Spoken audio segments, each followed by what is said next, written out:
Hi, this is Dennis with Second Chance Tackle. Today we're going to work on a reel that I previewed a while ago. These are parts of the reel lot that Scott out in California found at a flea market. This one says it's Olympic in Japan. Unfortunately, it's lost its badge, and I'm just not that familiar with these reels. However, I'm sure that there's a viewer out there who's going to know the model number and the like.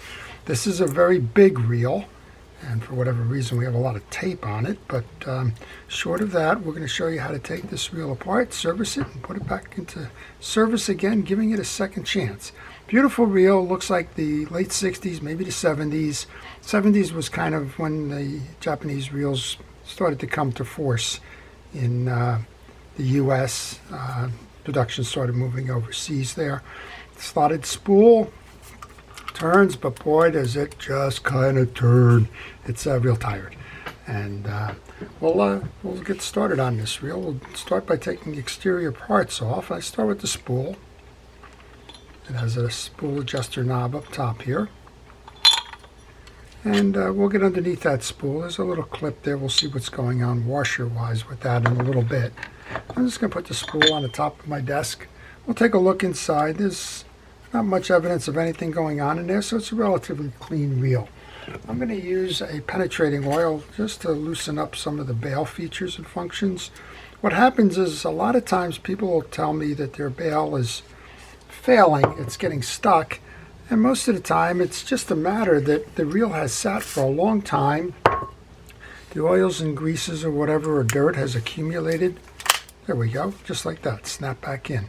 And it dries out right on the posts, mostly on the bail side arm post.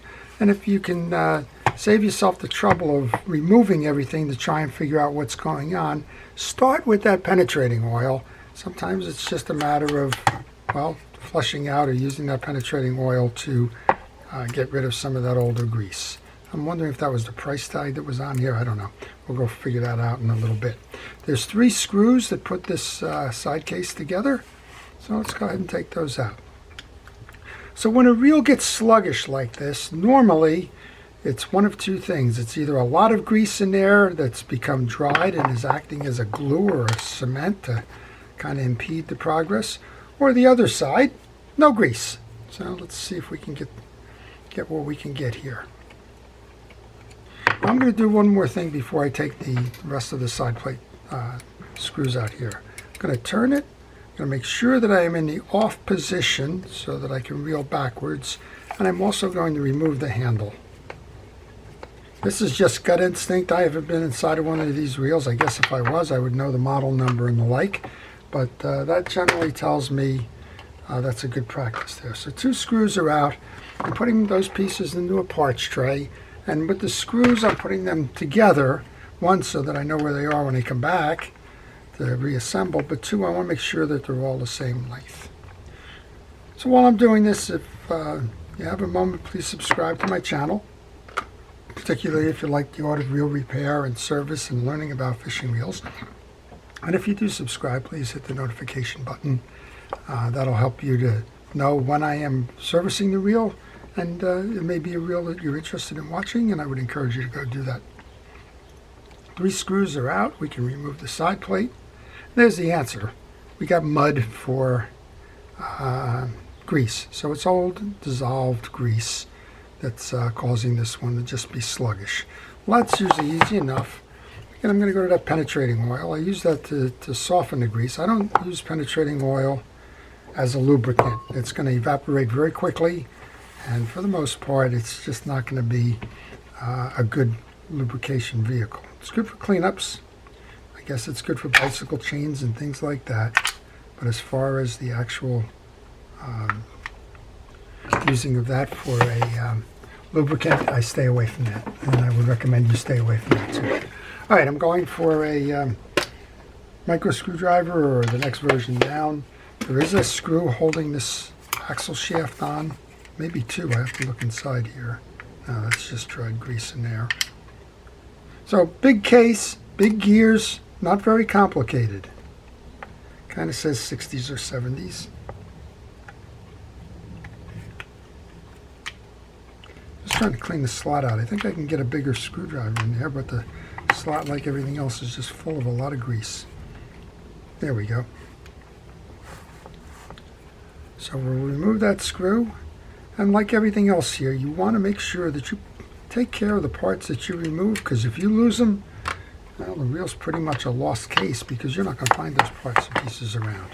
Alright, now we should be able to remove the axle shaft by pulling up, and unfortunately, like everything else in this reel, there's a lot of grease on here, which is just going to take a moment to loosen up. I notice as I'm pulling that all of this grease is kind of grabbing it here. Let's try and knock that off to the side. You can just see how much caked up it is. And I'm going to do what I've done before. I'm going to load the top and the bottom and see if the penetrating oil can't help a little bit in terms of getting this up and out.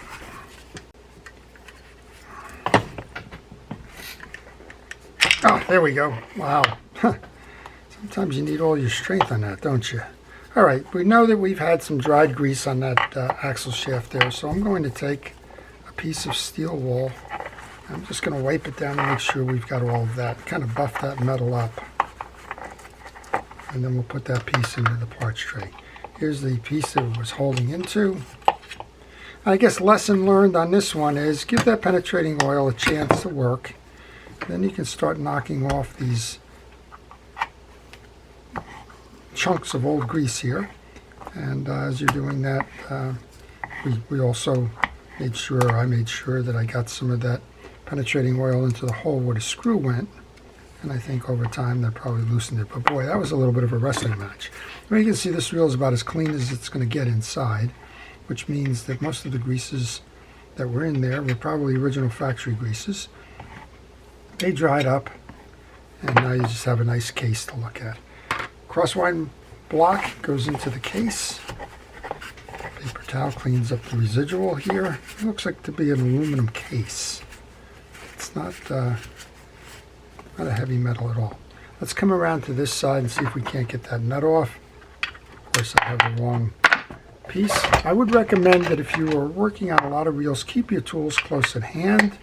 That way, well, you don't have to put your project down and run off to find a socket, for example. In this case, I have a little bin that I hold my sockets in, the common ones that I use for reel repair, and if I need them, they're right at hand. I don't have to go ahead and search for them. All right, I just tried taking this off in the traditional counterclockwise manner, and it tightened it. So this one's going to come off in a clockwise manner. So switch it over. And once you break the hold of that nut, I like to take the rest of it off by hand. There's your nut. A little tie-down keyway in there. I'm just going to go ahead and pull that up. And underneath here, surprise, surprise, there is no bearing. There's just a bushing. So this should push through now. And we want to do the same thing that we did before with this reel. It appears I got a collar on here, and that collar is being a little stubborn. So we know what to do with stubborn metal. We just want to load it up with some penetrating oil. Kind of let it sit, and while I'm letting it sit, maybe I'll take on a different project. Maybe I'll come over here, pull the main gear out, get behind the case here. And I would encourage you, if you have questions on this reel or any reel in particular, if you leave them in my comment section on this video. I do try to answer the comments in the morning, and if there's questions in there, well, I try to get those answered as well. It doesn't have to be on this reel. Maybe you're working on a reel and you're stuck. Maybe you're in need of a particular part, you don't know where to find it. Well, if I can help direct you, I'll try and do that. I'm not 100%, that's for sure, and a lot of questions that get asked. Some of my friends over in the UK that have been watching this have been asking me about reels that aren't made here. That's always interesting, but you know, we've been able to find some information that's been helpful to them. And I may not be able to know your exact reel or the exact problem, but I can probably help you limit the focus. All right, we've cleaned up the back of the case. Remember, we got mud here, so I'm going to use a screwdriver as a kind of a chisel, if you will, or a scraper. I think that's where most of my screwdrivers get worn out, is I use the blade an awful lot to kind of do things like this. I don't know an easy way to do this, but you can see how much the penetrating oil has loosened up a lot of the dried greases here. And this is exactly what we saw in the crosswind block, right? We saw the grease. Well, you can imagine how something that's supposed to slip and slide over this, which would be the crosswind block, is anything but slipping and sliding. It's getting kind of bogged down here because the path isn't smooth. So our objective here is to make the path smooth again. And the best way to do that, well, just kind of clean it up. There is a little brass washer that's going around that screw. You may see it turning there. Just pay attention, and if you've lost that somewhere along the way, good luck. So know it's there. All right, we'll just do a final brush up here, put a little bit more of that penetrating oil on. I'm going to hold that ring so I don't lose it. Come around with that steel wool. That's going to do a very nice job of cleaning up the balance. Well, I noticed that I got a little bit of that old grease stuck in the teeth there. I'll use a pick to pull it out, and then go around the rim. Use a brush. You can use a metal brush, you can use a toothbrush, a hard bristle brush, any of the above. Just make sure that those teeth are clean of the old oils, because again, that'll be like a speed bump. You're cranking away and you hit the old grease in one of those teeth, and it's just going to kind of jar it a little bit. I'm going to take one more shot with this steel wool. I'm going to buff down the shaft. I'm going to put a little bit of grease on there now. I'm going to use a fishing reel grease. That's what I recommend. I use Penn Precision Reel Grease. I recommend you use a fishing reel grease. It doesn't have to be the Penn brand, but make sure it is a fishing reel grease. I'm not sure that the stuff that was all old grease in this reel is a fishing reel grease or not. It's kind of too hard to tell. But I know I just worked on a reel for Scott, a different one, and we didn't show it on camera, but the grease was, well, it was graphite lock spray. I guess somebody thought maybe that would be a good idea, and all it was like was having metal shavings inside of a reel. It had collected an awful lot of dirt and grease and junk, and bogged the reel down that way. So, all right, we're just taking that grease and just getting it scattered along the teeth. You don't have to get the grease everywhere. You do have to get it on the face because that crosswind block is going to ride on that face. You do have to get it on the shaft on the back, but you don't have to do more than that. All right, we had that penetrating oil sitting over here for a little bit. That collar's still a little bit stuck there. It shouldn't be. Let's see if we can't loosen that up. Let's put that off to the side and see if we can't pull that up with the blade here. Well, you know what? Maybe that's just part of the way that this is cast. Let's clean up some of the old grease. Yeah, that piece, well, I don't know. It's hard to say. Well, I'm going to leave well enough alone, as they say. I think that is part of the casting. It may be part of the collar because there is a little bit of an indentation here, but hard to say, so I'm just going to not fight that one. We're going to just get some grease onto the bottom of it. Sometimes you have to make a judgment like that with old reels. If you are uncertain, don't force anything, because again, if you break that piece, you're done. So in this case, I think it's discretion, as they say, and valor and all that other sort of stuff. Let's get some grease onto the outside piece of this.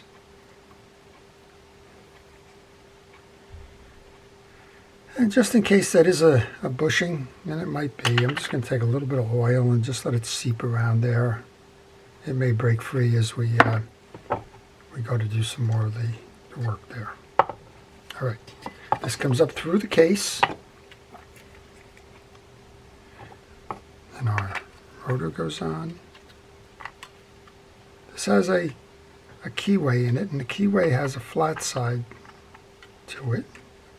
So make sure that it's aligned and nested into the piece here.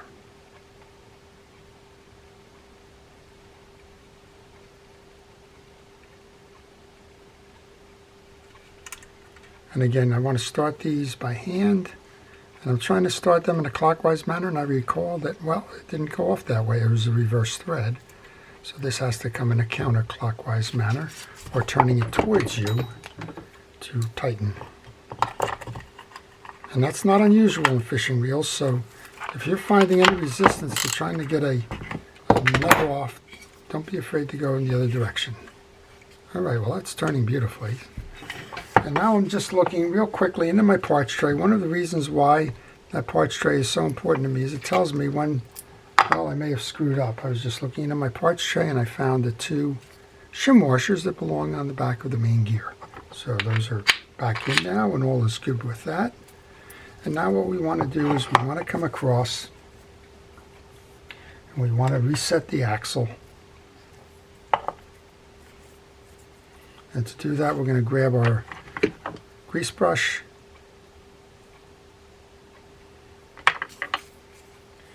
and we're going to grab our crosswind block. So axle shaft goes in through the top. Don't put a lot of grease in there because, well, it's just going to get stuck there. Remember where you were with your crosswind block. The screw was on the bottom. Remember what we saw? We saw this facing outward when we opened up the reel. So it's going to go this way, and that's going to be the bottom. And this is a case where you could make all kinds of mistakes with this one. So just take pictures along the way if you're unsure of how the reel comes together. This is how it does come together. But if you had a picture when you started removing the parts, you would know that already. Line the holes up with the crosswind block and the shaft of the axle. Come on in with that set screw, which was previously covered in all kinds of grease, and we can tighten that down. So I'm sure Armando, among other people, are going to know exactly what the brand or sub-brand of this reel is.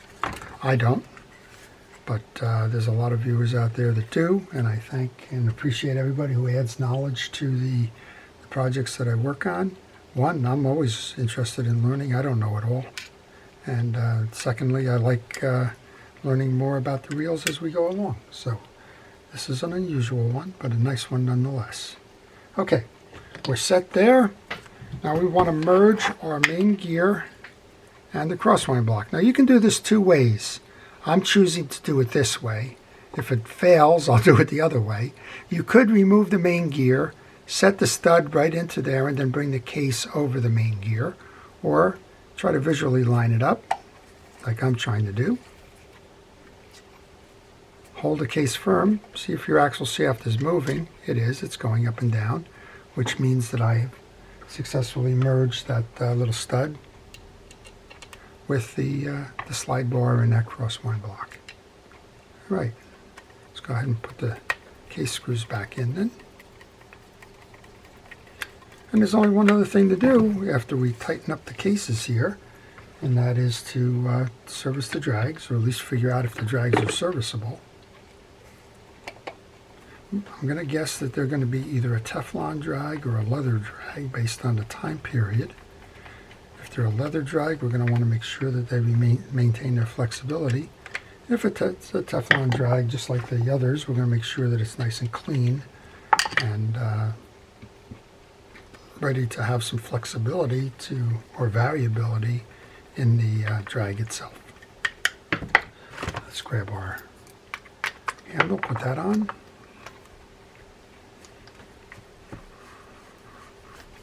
And boy, that's turning nice and smooth. And let's make sure, of course, that we have our anti-reverse working. All right.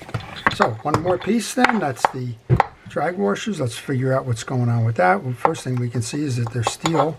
That's never a good sign because steel and salt water generally don't play well together. There's a little slot in the back here. Grab a screwdriver or a pick, pull the C-clip retaining ring out that way. Hold it, it's a spring, it may shoot. And notice that the groove is a D groove. It has a flat side and a 180. And it looks like these, oh, we're not sure what this is. We want to clean this out for sure. This is all salted. Again, the penetrating oil does a nice job of clearing that out. You can see it just dissolved all the old salts that were in there. And we'll do our best to keep that clean. Your drags are going to be suboptimal if you can't clean these channels out. Okay, that's pretty good. So we have, I guess, one big old hunk of steel, one flex washer, and one Teflon or hard washer. It's a red colored washer. We're knocking the dirt off of that right now. If you have a steel washer that's rusted, grab a mini file, and that's about the only way you're going to smooth this out.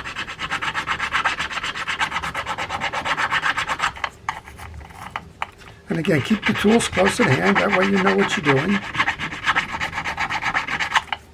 But there's not much you can do other than that. I guess you could run it on a buffer, kind of the mechanical way to do the same as I'm doing here. You just want to get the pits off of them if it's pitted. This side is the top side. They don't come in contact with the drag washer, so you don't need to do anything with that. But it doesn't hurt to clean it up while you're doing the restoration. All I know is the rust is getting all over my bench, which is never good, but what are you going to do? All right. I'm going to hit that one just with some penetrating oil. Just seems to be the theme of the day. All right. So we have those. We've cleaned this off as best we can. The hard washer. There's some residual salts in that on there. I'll take the paper towel and just finish knocking that off. Maybe that will act as a little bit of a rust preventer. I'm going to take the flex washer. This one's got a little bit of junk on it too. Not much you can do with these, and you can't find the replacements, unfortunately. Rust washer in, hard washer in, de-washer in, clip. Seat the clip in the back of the ridge. Make sure you get it into the little groove. Tuck both pieces in. Make sure that they get down into the channel. And I think we've done that successfully. I'm going to just grab a little bit of rod and reel cleaner because there's a little bit of residual junk up on the top of the spool. If we can make it a little bit prettier, we will. Time to reinstall this. Reinstall our star adjuster, drag knob. And that's basically it. One final test coming up. So if you're a first responder, essential personnel, thank you for everything you've been doing during the pandemic. It's over 2 years now. Do appreciate all of your efforts. And there you go. We got a drag. To everybody, I hope that you're staying safe out there and doing well. All right, look at this reel. So it's an Olympic. We're not quite sure what the Olympic is. Somebody will tell me. Well, that's certainly not the hard elbow bending performance of before. This thing is running nice and smooth now. And Scott's got a beautiful surf reel to take out fishing on the West Coast there. So I hope you've enjoyed the video. If you did, please like it. If you want to see more, again, please subscribe. If you're like Scott and you have a reel that needs some service, but you're not up for servicing it yourself, if you send me a note in my email, I'll be happy to provide you with that reel repair information. So to everybody who's watching, as I try and take this tape off, please stay safe, stay well, and stay watching. This is Dennis with Second Chance Tackle. Have a great day.